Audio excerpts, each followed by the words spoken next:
questions. Ano lang yung thoughts mo sa game, takbuhan yung laro, and then you maintain your composure in the end. Yun, mabuti na lang nakalamang kami ng 25 yata pinakamalaking lamang namin. Kung nagkataon, 20 lang lamang namin, natalo pa kami. Hindi ka talaga pwede mag-relax pag sanigin yung kalaban. Medyo bumagal yung pacing namin, kaya siguro nawala din yung rhythm namin. Nagsona sila nung bandang huli, medyo napigilan yung tempo ng laro nung nagsona sila. So we just have to try to look for for solutions pagka ganung situation, pero nakalusot no. Tingnan natin kung hanggang saan yung swerte. Sa amin ang importante lang maka 6 or 7 wins, no? Ang kwenta namin is mga 6 wins or 7 wins, pasokan na ng quarters. So na 5 wins kami, baka isang panalo na lang, nasa quarters na kami.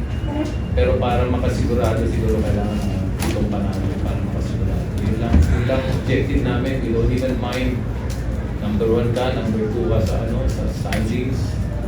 Importante lang makarating ka sa next round.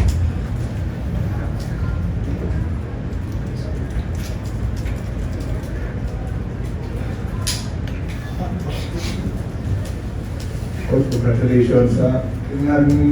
Mag-aabuli sa Miguel, every time na may tira silang mabigat, nasasagot mga malaking bagay yun sa team yun, lalo na trying to maintain this unbeaten start sa conference. Patuloy pa rin yung ito yung progress na sinasabi ko, yung progress in your maturity, yung progress in your character, how to fight against adversity. So, yun, lahat ng mahirap dinaanan na namin. Lumabang kami ng walang import, nakalaban si Polpol, lumabang kami ng walang import for the whole game, kalaban si Baralco. Nag-lead kami ng 25 points, tapos naubos, pero naipanalo pa rin. Mabuti yung team nagdadaan sa ganun kasi it really strengthens you and tests your character. So, good sign pa rin para sa amin. Yun, another big day para sa'yo. Fourth quarter na, isa ka dun sa mga sumasagot sa bawat ranong San Miguel, may mga pamatay sunog ang bira. Yun nga, talagang sabi mo, ang hirap talaga kalaban ng San Miguel kahit na lamang na ng ilan.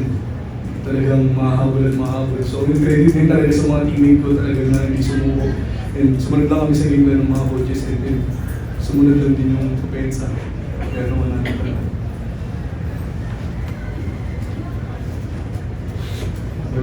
Coach, Felix Dinero also had a good game as starter and finisher during the game. Just your thoughts about him. Actually, Felix, the last few games has been playing well. Kung matatandaan nyo, bago na-fracture yung kamay niya, maganda na nilalaro niya. Nung na-fracture, medyo nagbalik siya ulit ng parang nag-regress siya. Pero we were patient with him, nakukuha naman ulit yung laro niya. So we're giving him those extra minutes and trusting him to steer the team for us. Nag-deliver naman na nanalo. So kanina at least si Andre na-sustain niya rin from the last game. Ganda nilaro niya. Tapos kanina nakakontribute din siya. So we have to have good point guard play para gumalaw at pumilos yung team namin. So he's giving us what we need. Coach, si Marcio Lassiter, pinahaba niya rin yung gabi.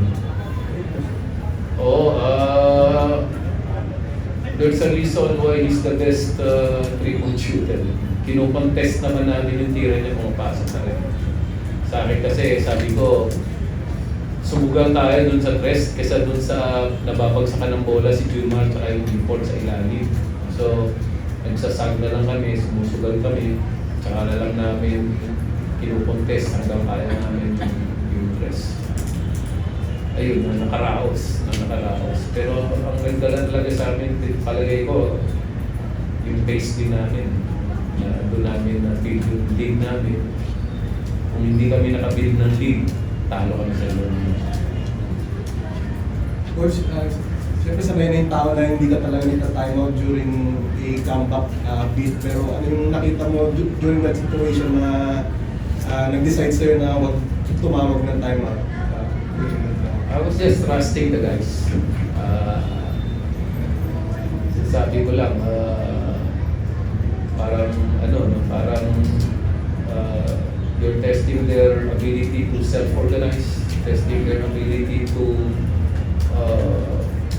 read situations.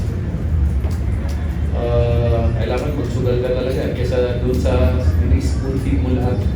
Time out din ako nung nag-10, no? Galing sa 17 yata, bigla ko bagsak ng 10, time out din ako. Pero nung bandang huli, binabayaan ko na sila, bahala na kayo sa buhay.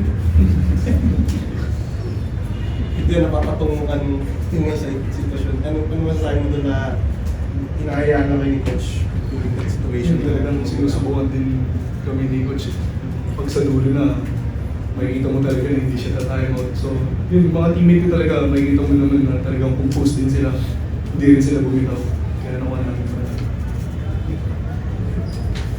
Ayun, nakawin niyo itong game against San Miguel, pero on Friday kalaban si Converse na kahit 1-4 record nila malalim na team sa naman test mo. Actually, alam mo naman natin yung Woodbridge, matibay din yung lineup mo. So, sabi ni Coach, konting adjustment na lang ito pagdating ng Fridays. Pinasaya ko may bukas. So, yun, trabaho. Coach, wala ko nating worry na kasi takbo kayo ng takbo kanina tapos Monday, converge pa yung Meron konti, pero sanay kami, yun talaga laro namin, takbuhan lang kami. Sa practice namin, halos 2 oras kami, takbuhan lang kami ng takbuhan. Kailangan madalo mo talaga, mag-translate mo sa real game. So, mabigat na kalaban yung Converge. I think yung 1-4 record nila does not reflect how strong they are. Parang naghihintay lang ng tamang panahon pagka nag-gel sila, mahirap talaga talunin yung mabigat ang lahat. Coach, yung pass break was 34-30. Tingin nyo you can keep the pace for the entire conference? We will try because that's our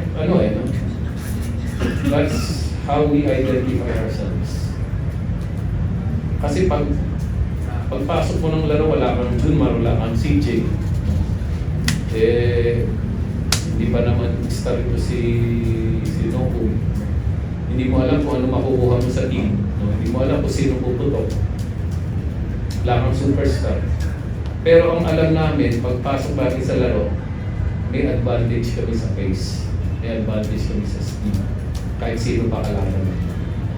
Saka, yun nga, we can play at that pace for 4 quarters. Yung minsan, yung mga gustong sumabay sa amin, makakasabay ng 2 quarter, 3 quarter. Pero pagdating ng 4th, kaya pa rin namin ma-sustain yung speed. So siguro yun lang. We come into a game, we know what our advantage is. And it's not individual talent. It's our system, our identity. Coach, tas na lang, sa Friday din kasi yung retirement ceremony ni Lee, siyempre, big day for not only for game but for the franchise also. Just appropriate recognition and honor for Gabe Norwood. History ng Ray Rochelle would be parang Norwood era at saka after the post Norwood era. Parang yun ang kwento ng Ray Rochelle ngayon. So, naging marker siya ng kwento ng franchise ng Ray Rochelle. And appropriately, kailangan talaga bigyan siya ng recognition, ng honor, and not just because he's a great basketball player, but because he's a